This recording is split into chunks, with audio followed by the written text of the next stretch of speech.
Hi, my name is Cheryl, and I am here with Access, and we are interviewing Marty McCoy from Bobaflex today. Hi. We are in Battle Creek, Michigan at the Music Factory. That's the new name. And you guys have played here several times. Several times. Yeah. Been coming here for quite a few years. So you guys, most of us know that you guys are from down south. West Virginia. West Virginia. Are all your members from West Virginia? Not now. Originally, yes. Now we have a guy from Columbus, Ohio, and a guy from Tacoma, Washington. Bass players from Tacoma, guitar players from Columbus, Ohio. Okay. Us three original members are all from a tiny little town in West Virginia. Okay. So maybe this is a good time for you, for people who don't know Bobaflex, who should know Bobaflex. Right. It's about time. You could tell us who the members are. I'm Marty McCoy, guitar player, lead singer. My brother Sean McCoy is also a guitar player, lead singer. Dave Temple's a guitar player. He sings lead on some songs too. Okay. Jimmy Tolan's the bass player. He's the newest addition, but he's about a year and a half old now, so I don't really consider him new. And then Tommy Johnson is original drummer. Okay. Way back. Awesome. All right. Awesome drummer. All right. And so now you guys, you have just amazing videos. Thank you. We do them ourselves. I wondered about that. You have some really good friends back in Columbus, Ohio. Paul Cunningham, Keith Williams, John Payne, Focus Media Group, AJ Satterfield, just a bunch of guys that all of a sudden bought these cool cameras and the Canons and stuff, and we just started making videos. The first couple are cheesy, but they got better and better as we kept going. Well, they really are good, and you have a new album out now. Yes, Anything That Moves. Anything That Moves, and you have the single is Mama Don't Take My Drugs Away. Right, and you do have a video for that. Yes. I have seen that, and you also have all your videos from your old ones, like I'm Glad You're Dead, Never Coming Back. Glad You're Dead with my good friend Keith Williams, and it was quite the undertaking, but it turned out well. That's just one of those songs, you just want to get up and move to it. We didn't realize how much it's crazy. Connect with people. We're like, Glad You're Dead, okay, that's gonna be screaming across the radio. Is it gonna work? It worked. It really does. People called us all the time, like, you have no idea how much the song means to me. I was like, wow, a lot of people feel the same way we do about certain relatives and certain people out there. Exactly. You wouldn't think that, or you're having a bad day and you listen to that, and it does. It makes you feel better. Seriously. It came out at the same time that Fred Phelps from the Westboro Baptist Church died. So this huge surge of people loving that song because that guy's gone. I mean, I don't. Right. It's a story to me. I don't really celebrate anybody's death. Right. But it was pretty. You couldn't ask for better timing on this. Right. And of course, Never Coming Back. I mean, that just shows your humorous side. Yeah, my brother directed that one. Okay. We were on the Man Cow show in Cincinnati or in Chicago, and Dee Snider was in there. And I was standing this far away from Dee Snider for like an hour. Totally ever, and they kept showing his videos over and over again. And my brother was like, "We got to do something like '80s metal, corny," and it turned out just the way he envisioned it. It's just a hilarious video, and it's just one. I seriously just watch it all the time because I love it. I love that one. And Bad Man, and you do just have a lot of really now you got to have a video if you're going to be in it. Right. People are watching YouTube, and people are watching videos on their phones, and they don't want to watch the bouncing ball across the screen anymore. So it's part of the art, and I enjoy it. It's just like doing a record. It's a lot of creativity and a lot of work. Right. And then when you see it on the screen, you're like, oh my God, that's what I thought was supposed to happen in my head. And it's a pretty cool thing. And I'm going to ask you, this is one of my personal favorites, Bury Me With My Guns On. Right. And does that have a particular, well, of course, you guys wrote it, so I'm sure it has a particular meaning. Yeah, I wrote it quite a while ago. I woke up in the middle of the night and just was started writing the lyrics down. Wow. It just kind of hit me like that. And it's got a couple different stories about it. There's a series coming on AMC called The Preacher that Seth Rogen's producing, and it's about the Saint of Killers, kind of loosely based on the Saint of Killers. It was written about that. And then one day I was in a bar, probably 6-7 years ago, and this guy had come back from Iraq and he had a rough run overseas, and when he got home, his wife had left him, and Okay. His dad had died and all this crazy stuff. He was really angry at God. Okay. He's like, if I pass away, I'd like to have, I'd like to take my guns with me so I can show him what it's like to get shot at. Right. Wow. That's deep. That's like. I wrote that instantly. I wrote that down. I mean, it hit my subconscious. Right. And I woke up one night just like that. When he said that statement, it shocked me, and I was like, I understood where he was coming from. Right. I understood what he meant. And it was just one of those moments where I was like, that's like deep. That's some deep. When I listen to that song, I say, wow, you're thinking about one way you're going up, the other way you're going down. You're going to shoot both ways. Yeah. A lot of people didn't understand the meaning of it, but that's okay. That's one of those songs. Every so often, I'll get a song that I hear, and if the main line sticks in my head, and I want to sing it over and over, that's one of them. Thank you. The very, it just. That's the goal. Yes. Doesn't happen every time. So, but it is really an awesome song, and and what prompted you to do a Simon and Garfunkel cover?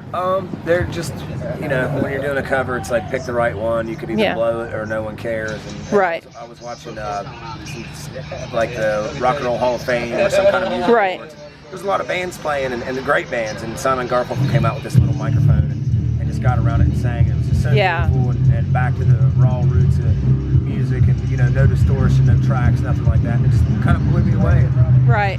My bass player at the time has been with the band 13 years. He's not in the band anymore, but he had this really great voice, and it just kind of just hit me like that's perfect for his voice. And so we just sang. I sang Paul Simon's parts. He sang Garfunkel's parts, and it worked out great. Really? It's already an awesome song. So people, younger kids, like the older generation, my generation and older, realize that it's a cover and really think it's a good cover. Right. And kids younger than me and down just think we're great songwriters. Right. They don't know. They don't realize, that it's poetic. And I like it when you can take a song that it can be just totally acoustic, or you can rock it out. Yeah, it was a beautifully written song. Yeah. Unless you tried to change it, you can really mess it up. So you kind of do a little bit of both in that song. Yeah, you have kind of the vibe was what would they have done if they were our age now? Right. You know what I mean? It wasn't the 60s and 70s. And that's a cool video too, also. So, so you guys, you're out on the road. You're touring now for your new album. You're supporting your new album, and I'm assuming we're going to see some more videos from that soon, which will be between singles right now. Right. Mama Don't Take My Drugs Away is doing really well on the charts, and so we're just going to let that play out. But we're kind of in between what the next single's going to be. So we're kind of not real sure. I'm not 100% sure. There's two songs that I'm sure are going to be singles, and we're just kind of. You're trying to decide which one, what direction you're going to go with that. Yeah. So do you have a band that you would like to play with if you went on a dream tour? Oh, God. I know. Right now, I'm really excited about Nothing More. Okay. Great band. Anything that they've done, I really like. Their live show's amazing. Yes. A band called Highly Suspect that just came out. I loved it. Loved the hell out of that band. Avatar, they're just crushing everybody. Amazing live show. Just saw them. They were at the intersection in Grand Rapids just nice guys. a few nights ago. Yeah. Who else? Gosh, there's so many bands out there. Ghost. Ghost. Yes. I have. We're on tour and they're coming to my hometown this week, so I'm kind of bummed You could do, you can do Avatar, Ghost, you guys, and just put that all together. That'd be a great show, right? That would be awesome. And so, what's next for you guys? We're going to Europe in February. Okay. So we're going to tour the rest of the year out pretty hard in the States, and then we go to Europe, which I'm really excited about. I've been to Europe with my mother because she's Scottish, so but I've never been in a rock band or old enough to have the bad fun. So I can't wait to go. Nice. Like the music scene is, I've heard the music scene is a lot different, and it's kind of like the Midwest. The Midwest is like the Europe of the United States. Yeah, that is exciting. That's very exciting. I'm really happy about that. I just want to go, be in France on a Monday instead of Iowa.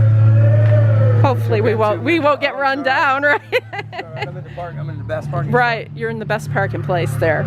So, and what would you guys be doing if you were not musicians? What do you think you'd be doing? Oh God, I think about that every other day.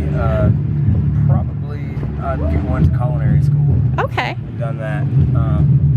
Or a wizard. I think being a wizard would Okay. powers. Superhero, maybe. You could just be a superhero instead. Anyway. Be a lower level superhero. See, I could ask you what would your if everybody in the band has superhero power, what do you think it would be? My superpower would be to manipulate hamburger meat. Okay. And make patties with my mind, make patties in any shape. Kind of like SpongeBob, right? Delicious. Yeah. Makes the Krabby Patties. My special power would be make delicious hamburgers, I think. So actually, I've heard a lot of musicians say that if they weren't doing music, they would go into cooking or culinary arts. It's a creative thing, Sexy maybe. Too, yeah. Yeah. Cook You should have a show on Food Network. Yeah. The guy can cook and he's got long hair, man. It's over. Right. Wouldn't that be an Bobaflex goes on Food Network and does a special? Wouldn't that be awesome? My brother cooks very well too, and my guitar player Dave. Like we always have cook-offs, and my sound guy Dave. He got a couple Daves around, but like everybody cooks. So like when our bus is broke down right now, but when we're on the bus and touring all summer, man, it's like gourmet food every day. That's nice because being on the road is bad food sometimes. Oh and gosh, McDonald's and all. I can't eat it anymore. Yeah, I'm sure that gets old really fast. Every now and then I'm like, gosh, they're so delicious, but I just can't. I just won't eat. Like so, like we're going to Taco Bell. I'm like, cool, wake me up when you're ready to leave. Do you have a specialty? Do you have some foods that are like? I'm like, I've got the Guy Fieri cookbook, and I'm like cooking everything out of that. My favorite thing that I've made out of his cookbook is probably the Cajun Alfredo. Okay. Yeah, Cajun chicken Alfredo, which is awesome. But I don't know. I like to cook everything. I think it's pretty easy once you read the directions and kind of understand. Watch Alton Brown for a year, you can kind of figure out the size. Right. Do you have any Southern favorites that you like from home? Fried chicken. I'm a weirdo that I try to eat healthy, but my guilty pleasure is gas station fried chicken. Okay. You have to have a few guilty pleasures, though, right? Yeah. That's all right. Yeah, I got quite a few actually. But gas station chicken, man, I don't know what it is. It just calls me. I go to a gas station, the chicken's fresh. You're there. You're just like. Yeah, I can't help it. No McDonald's, but you're eating you got to have the gas station fried chicken. That's awesome, though.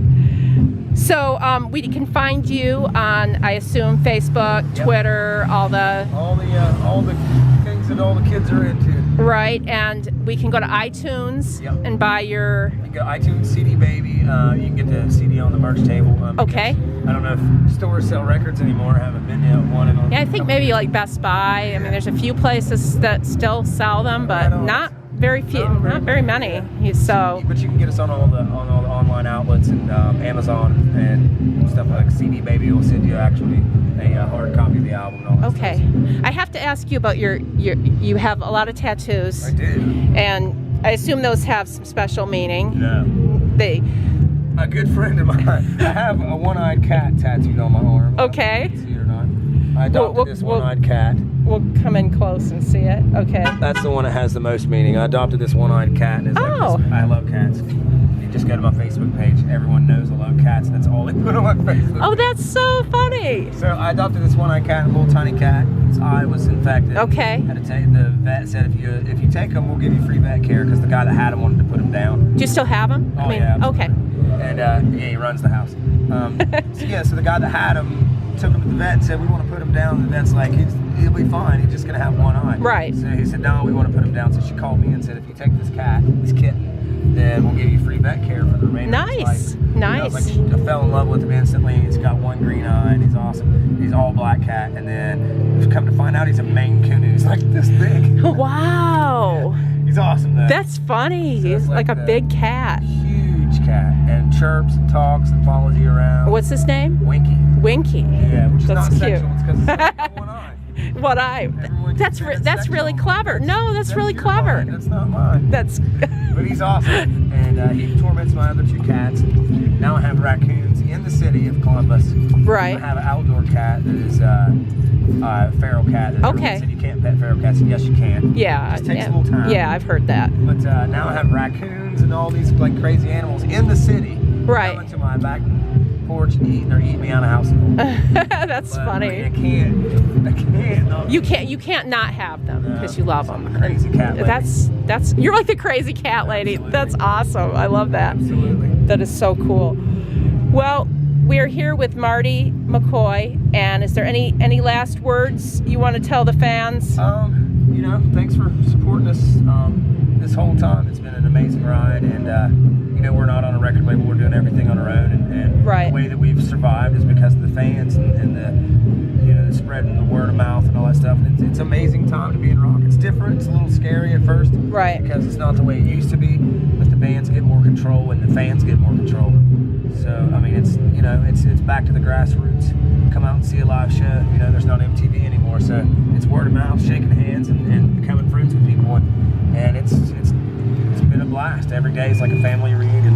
That's right, and you go to venues and see like people. A drunken family. Yeah, that you haven't seen for a while, and the family gets really drunk, and it's really big. Yeah, very fun.